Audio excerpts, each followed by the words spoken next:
Welcome everybody to the January 28th meeting on the Latino Advisory Commission.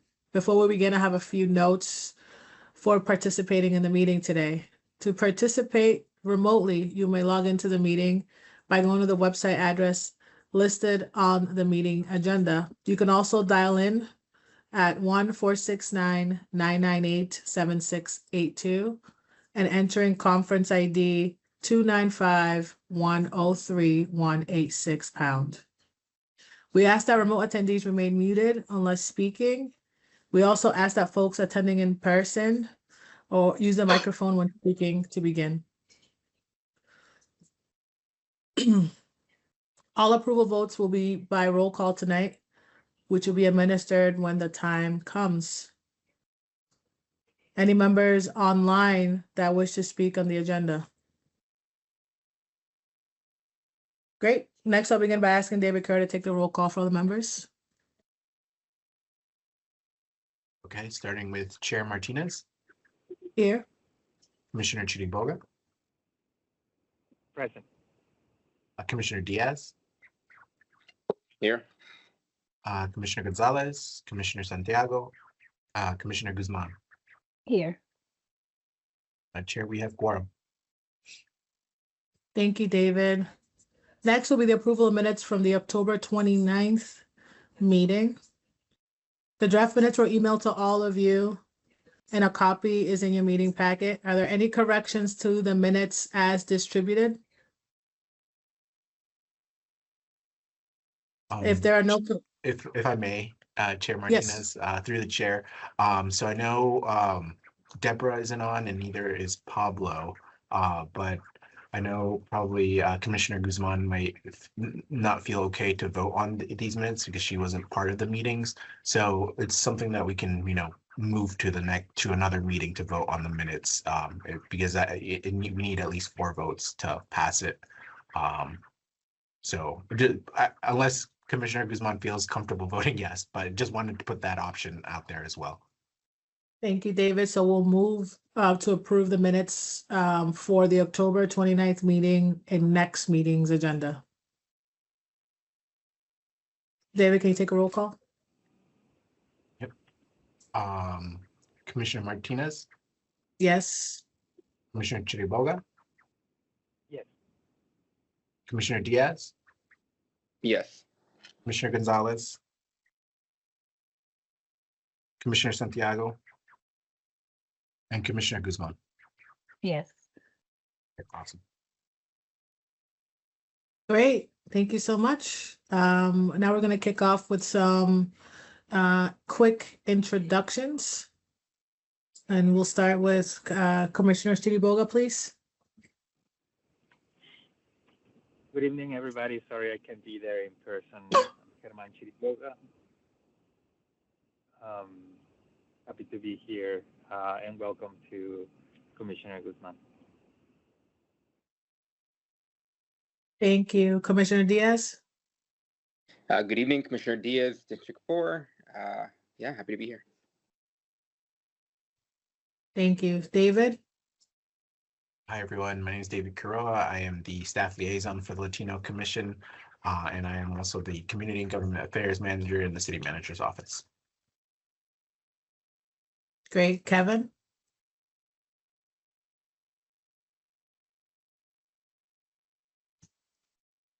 Good afternoon, everyone. Kevin Vancy, Chief Equity Officer. I'm heading to my destination, so I'll be on shortly. But happy to be present today. Thank you. And I'm the chair, Laura Martinez, District 2. Excited to welcome you. And with that, I would like to introduce our new commissioner, Jenny Guzman. Welcome. Jenny, if you would like to introduce yourself as our newest member of the commission. Hi, yes. Jenny Guzman. I live in District 1, and I've been in this community for a long time, since 1989, and have worked in the community, including in mostly in education, but also working with a lot of committees and community organizations, in particular serving the Latino community in Worcester. and I'm happy to be here. Thank you so much, Jenny. We're so excited to have you join us. Welcome to our team. Thank you so much. Next, I'll introduce David Kerr to give us an update. All right. Well, just want to preface this by saying that the time has come for me to pass the baton over to our Chief Equity Officer as your staff liaison. And so just wanted to say that it's been an honor and a privilege to be able to work with you all. I know, Jenny, this is kind of a little different situation, but just want to say with all the other members and everything, it's been great working with all of you, getting to know you, and going through this process together of getting the commission started and going through all those strategic planning meetings and all that with Pam Callahan and everything. And so it has been a learning experience for myself, and so I'm happy with the work that we've done so far, and I know that this commission has a lot of room to grow and continue to advocate for our community. And so just want to say thank you. I know Kevin will update you a little bit more on the transition, but just wanted to say this is going to be my last meeting, and I will be participating as your staff liaison. Obviously, if there's anything that pops up or where I can be helpful, in the future on my more official side in the city manager's office, please do not hesitate to contact me. And so, yeah, just wanted to say that's my update. And so thank you. David, we're definitely going to miss you. Thank you so much for your leadership, your guidance, helping us get started, and being a great support system to this commission. You will be greatly missed, but we are also extremely excited to start this journey with Kevin. But definitely, yeah, you're somebody that we're holding dear to our heart, and we'll be missing you tons. And thank you so much for all of your efforts into getting us started. We really do appreciate it. And with that, I'd like to introduce Kevin. Kevin, you are our new lead, our new champion into this journey. So I'd pass it over to you.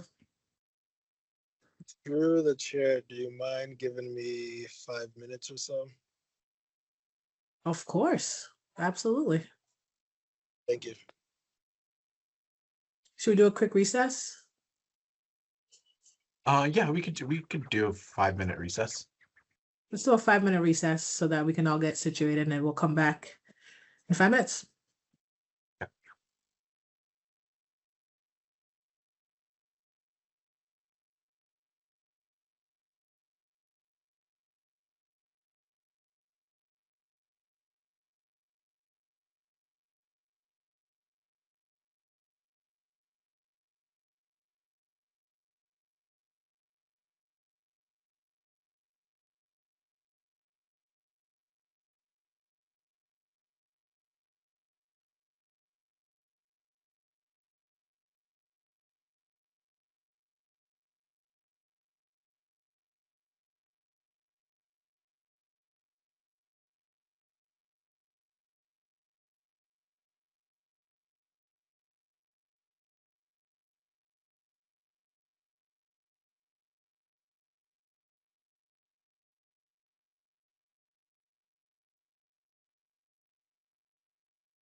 Are we back? Kevin, are you ready?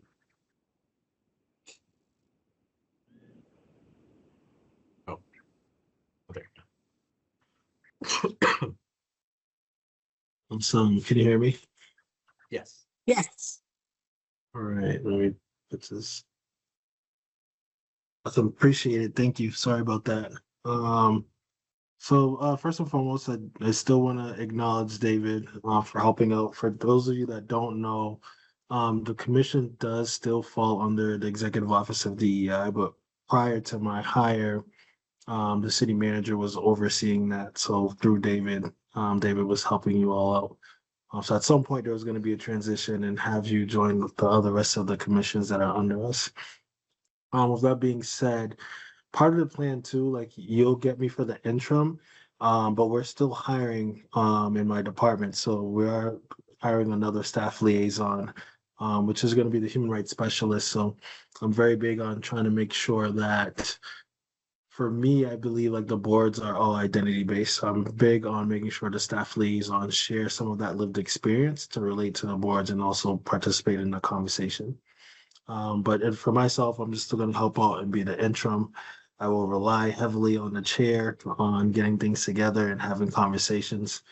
I think a little bit from my style and from my perspective, there's a lot of counselors, but also community that does ask about this commission and the work that we're doing. And I think we have an opportunity to brainstorm. We look at what our goals are in terms of what we want to do with 2026 on its way, and see what we can set to do on that. I'm hoping we find a day that's strong for attendance as well too. I'm very big on that. Just trying to be in person.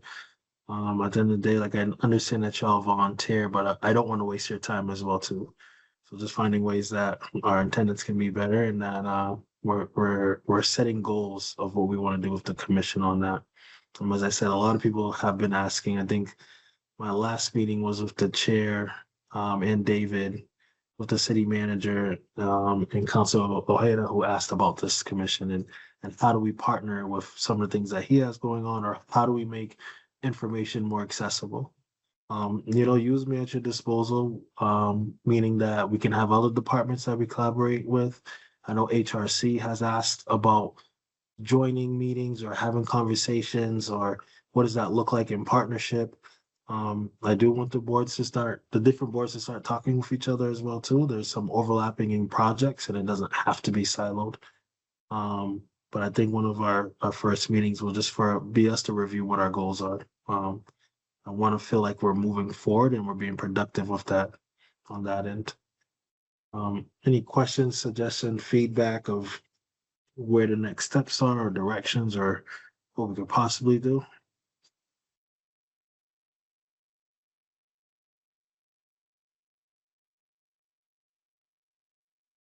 All right. I want to say, Jenny, congrats. Being on this board, I know we go way back, so I'm very familiar with you. But yeah, no, feel free to reach out. I will say that the scheduling will be spotty, meaning that it might not be, the consistent every third Thursday. It'll probably be just around my schedule, but I'll make sure that I communicate that much earlier, within a month, so we can find a time to still have our meetings on that. All right, but that's all that I have. But once again, thanks, David. I'll probably still be pulling your arm, but just looking forward for us to start getting some work done and moving things. Like I said, a lot of eyes are on this commission.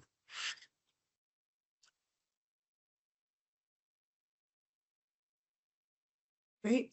Thank you so much, Kevin. Yeah, we look forward to kind of starting this journey together and picking up on some of the great work that you're doing and expanding our bandwidth and aligning with some of the great work that your department is doing.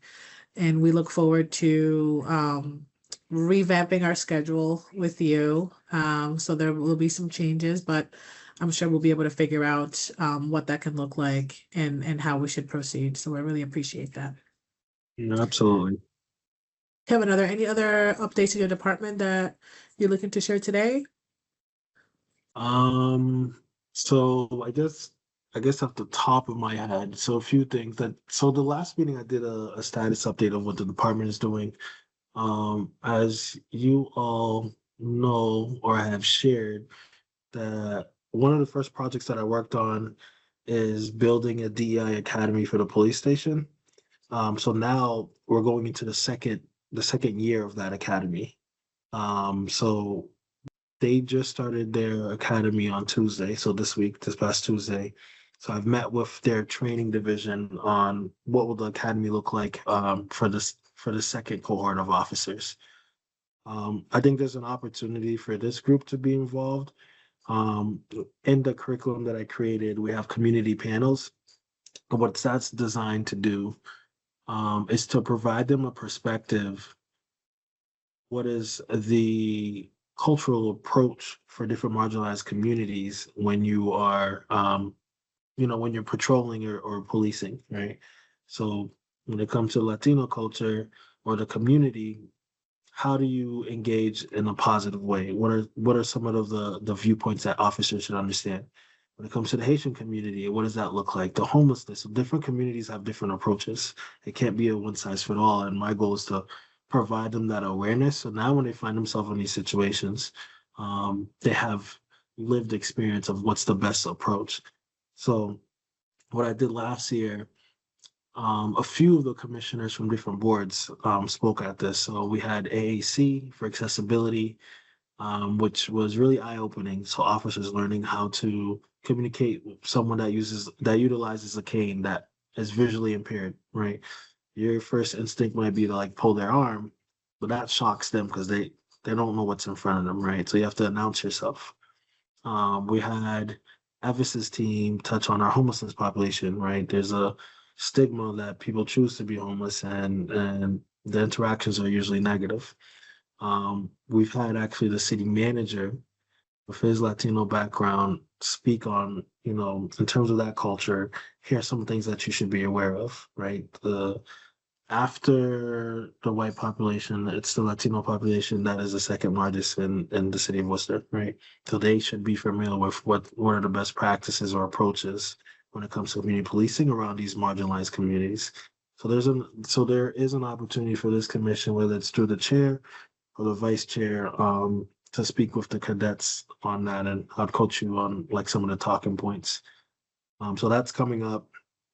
We'll have one for fire. We also launched it for fire as well too.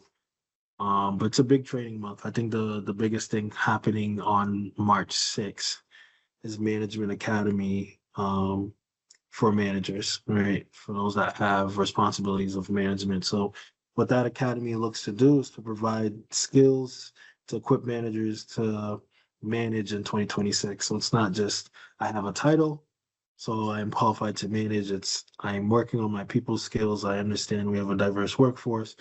What does this look like when I speak to this person versus that person? Or what is the best way to do X, Y, and Z? So we've identified 12 topics, which is 12 weeks of areas that managers have challenges with, and how do we provide them the tools to do that? And then we are also hiring one last person, which is the human rights specialist, which will fall under human rights and accessibility on that aspect. So depending what their lived experience is, they'll be helping out with the different boards and commissions as well too. And the last update, we just hired another investigator specialist. That's the most that the city has had. So we have 3 investigators. Should if I needed a fourth one, our director of human rights is also an attorney as well too. So it's the most that the city has ever had, which allows us to, take on more cases, expand some of our work, do a lot of legal training. So there's a lot of good stuff happening within DEI. One big project I'm looking forward to is our annual report, to show like under this tenure what has been done. I think a lot of folks know about the office, but not necessarily know how much we impact all 17 departments. So it's an opportunity to just to show the community on that.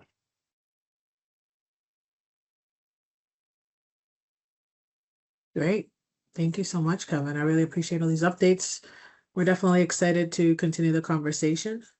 And next, I welcome just a conversation on some of those updates that Kevin just shared and expanding on our conversations on how do these specific topics that Kevin shared, plus what we had originally discussed in the past, do we think, how do we want to continue to uplift some of these concerns, how they directly affect the Latino population, but also how can we start to kind of formulate a plan as Kevin's coming on and bringing us these great updates? How can we start to kind of embed those things into our mission, into conversation, and inviting more stakeholders into our meetings to uplift a lot of these things that Kevin shared?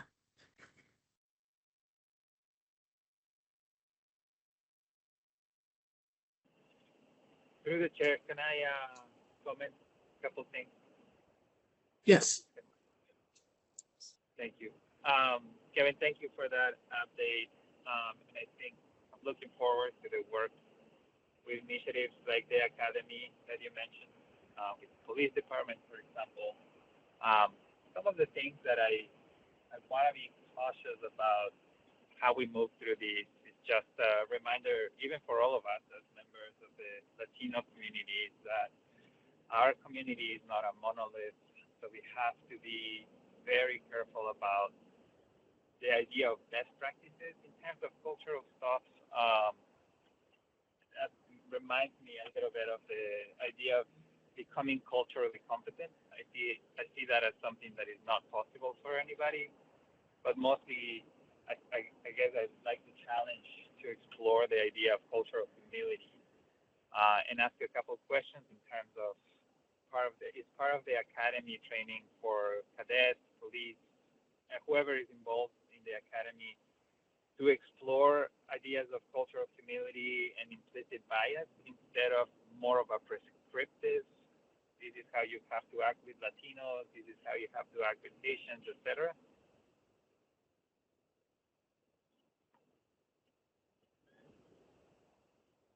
Yeah, through the chair, that's a good point. In terms of the participation, I was only sharing that aspect, but like the rest of the curriculum, it dives into a lot of frameworks from intersectionality, bias, microaggressions, and just being aware of that. But I also feel like they're just not aware of how diverse our community is. I don't want to take only the sole approach of how you interact, but it's more of showing them to be aware of different cultural things. Like when it comes to the Jewish community, right, after sunset, like there's certain rules of how to engage that they weren't aware of, right? So some of them questioned, oh, like, I wasn't getting any response or there wasn't any call. Well, during Ramadan, like that's a thing, like, in terms of how you having those communications. But I agree with you. It's not per se only what to be aware of or specifically for that community, but I want to give them a glimpse at two things. It does two things. One, it allows the community to come into the department and see what type of training they're getting, right? But two, it's a collaboration. For me, community policing, it takes a partnership with the community. So you're hearing the stakeholder voices of what they're sharing, of what's happening within the community, what's the best approach of approaching that. But I don't disagree with you. Like we do cover different frameworks for them to just be aware in general. And I try to stay away from like just monoliths type of approaches, especially even when it comes like the term of people of color, like that washes away the unique identities under that. So I try to do my best to separate that and that they're aware of that. And just to kind of uplift some of the things that Herman had just shared also, one of the things that we want to uplift and support is the difficulties that folks in the community that are Spanish speaking right now on a larger scale. There's a really big disconnect with feeling comfortable with law enforcement in general, but specifically now. So also understanding that the way in which we speak, and the way in which we interact is being under attack.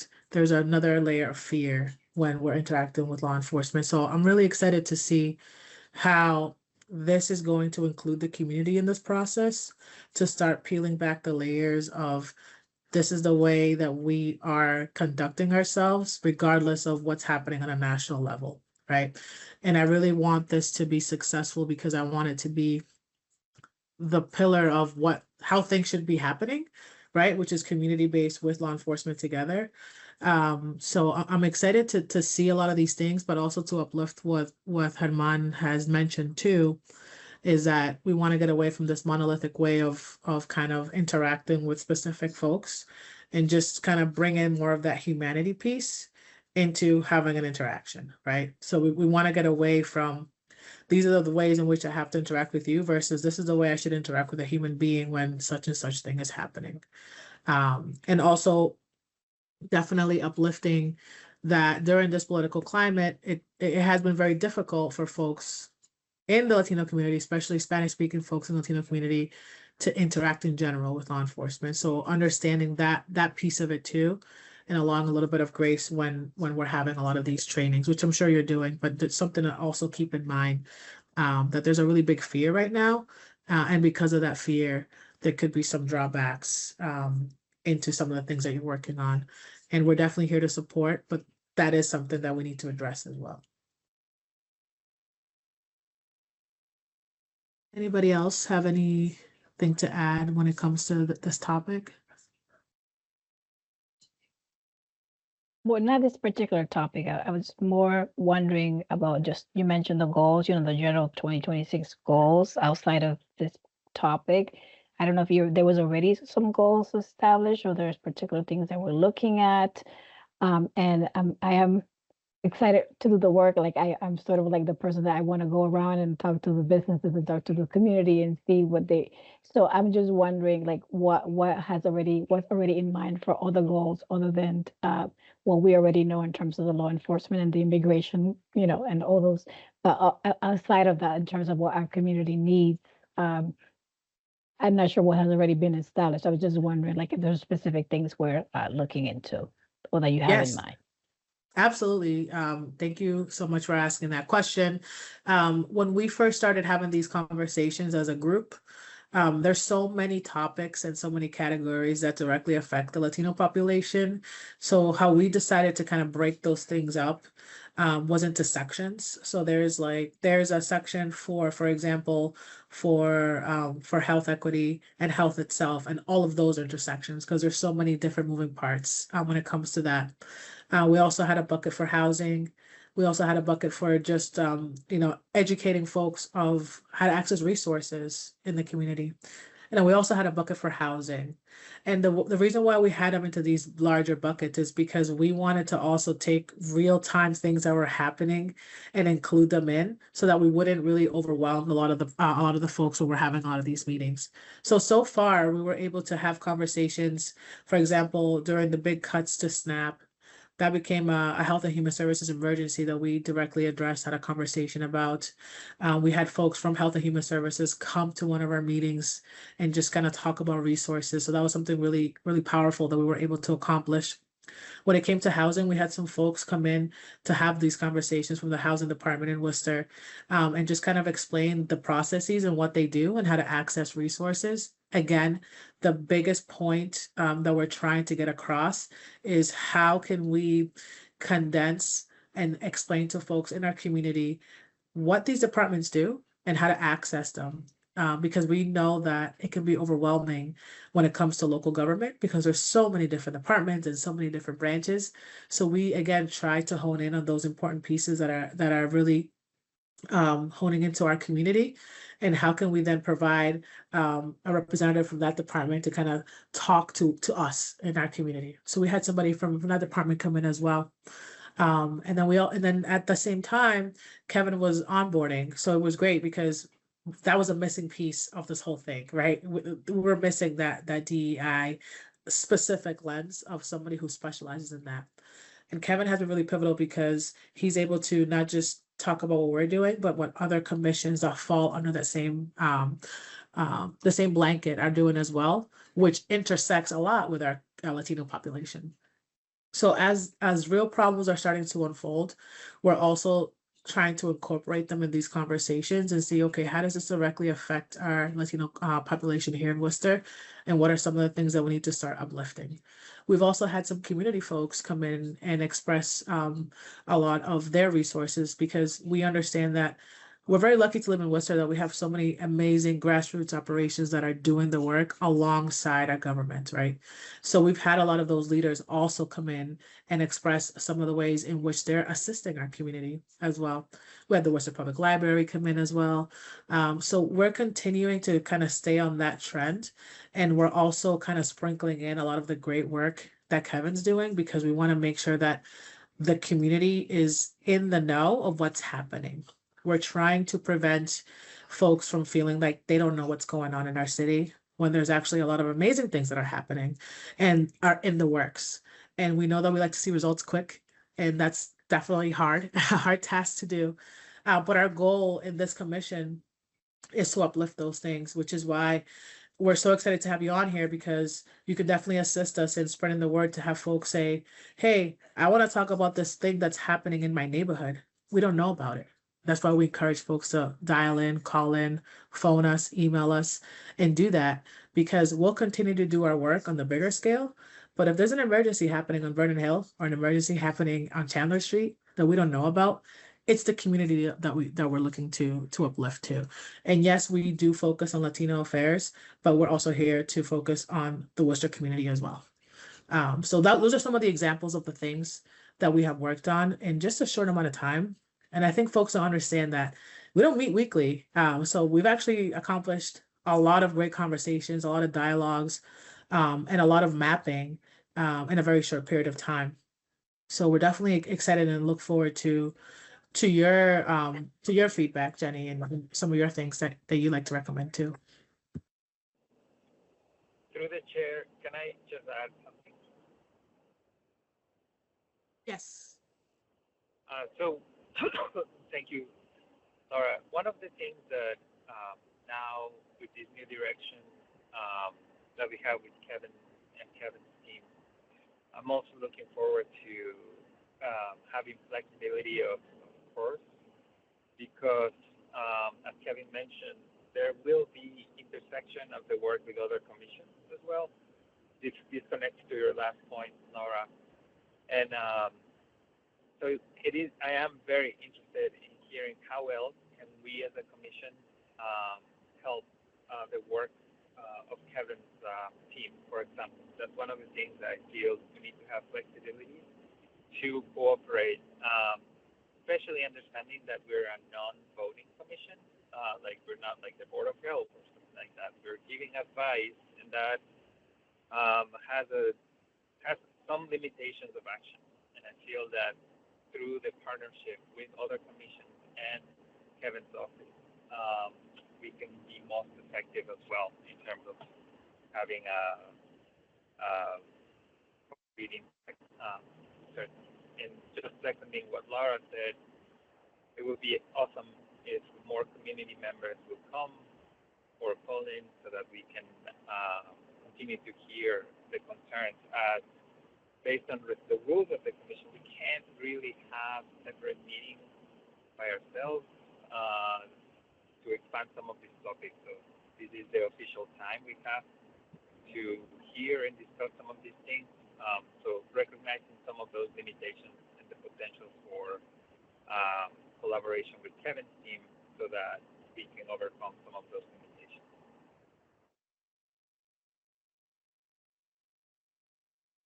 That's a really great point,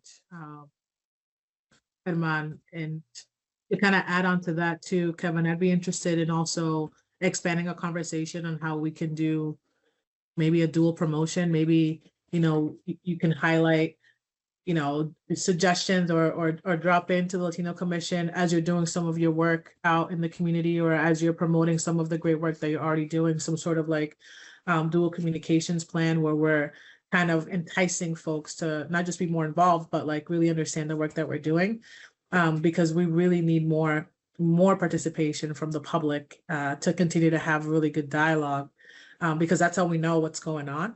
And I would love to kind of explore what that could look like. Through the chair, there's a few things that both commissioners mentioned that I want to address. So the chair for the HRC made a good recommendation of finding time where the chairs and vice chairs of all boards and commissions can get together and just have a conversation. So that might be something that's of interest of this group. I do believe that's something that should be happening in terms of that cross collaboration. Um, Two, even though you can't vote, don't underestimate the power of recommendations, right? So through this commission, let's just say there's a certain challenge or barrier that's impacting this community, and maybe it is a policy recommendation or whatever that may be. You can provide a recommendation, and through your staff liaison or myself, I would sit with the city manager to provide those recommendations. That better informs him, whether he acts on it or finds a way to implement that. It's still providing an awareness to the city manager. So that's what a lot of the other boards and commission do is they provide recommendations.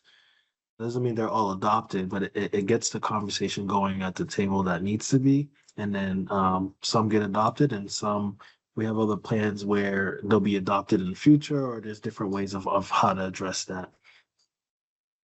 Um, I lost the train of thought, but there was a few things that you mentioned that I wanted to touch on.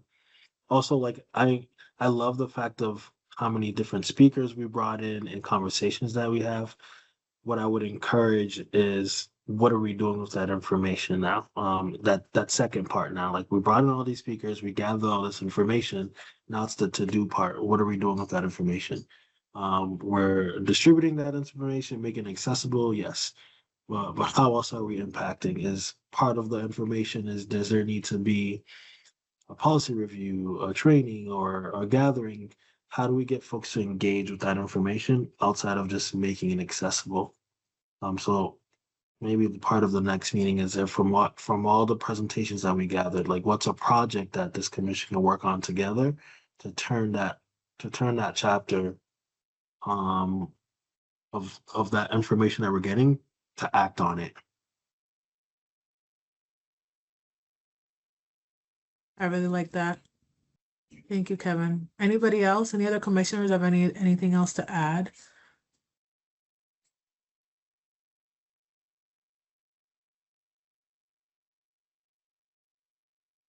Okay.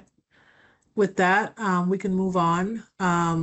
So just based on some of the feedback from Kevin on scheduling, should we move to coordinate an offline meeting to see what those dates look like for Kevin, since we can't really nail down a date as of right now?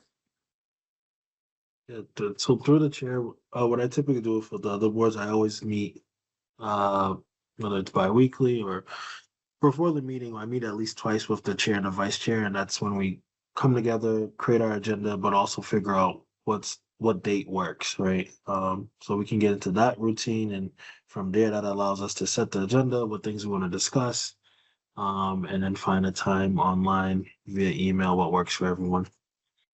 Okay, so the move would be to pick a bi-weekly date to meet with Kevin to discuss future agenda and select our date so that we can go ahead and then share that out so folks know when our next meeting date is. Is that correct? Yes, yep. So through the chair, I'll meet with the vice chair and the chair. We can have that early as next week since February is a short month. We'll figure out I'll block off a few dates in a row that we can provide to the commission, and then we'll find out, and then I'll look to see room availability. That's the tough part. Fighting for room. Commissioner Chiriboga, thoughts? Yeah, that works. I don't have my calendar in front of me right now, but that works. Okay, so that would put us the week of the 4th or the 11th, Kevin? It all through the chair. It depends on your schedule. If we can meet the first week of February next week and figure something out, that'll be great.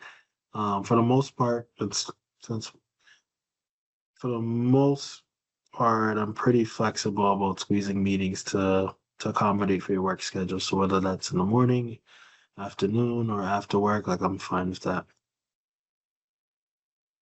Okay.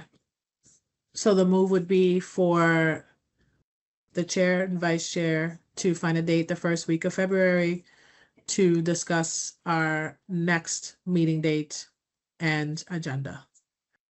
Right. Perfect. Should we roll call on that, David? I don't think you need to. I think so, right? No. Okay. Okay, perfect. So we will do that. And if folks in this call, so Jenny and Eric, if you could maybe email myself and Herman some like okay days so that when Kevin, myself, and Herman meet, we'll have your availability so that we can go ahead and plan our next meeting. Does that work? Yeah. For me. Yes. Okay. Excellent. Okay, great. Anything else folks want to uplift? Before we adjourn?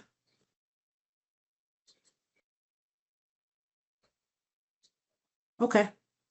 I make a motion to adjourn our January 28th meeting on the Latino Advisory Commission. David, take the roll call. Yep. Chair Martinez, Yes. Commissioner Chiriboga, Yes. Commissioner Diaz, Yes. Commissioner Gonzalez, Commissioner Santiago, and Commissioner Guzman. Yes. We are Great. adjourned. We're adjourned. David, thank you so much. You'll be missed. Yeah. Take care, everybody. Bye. Bye. Thank you.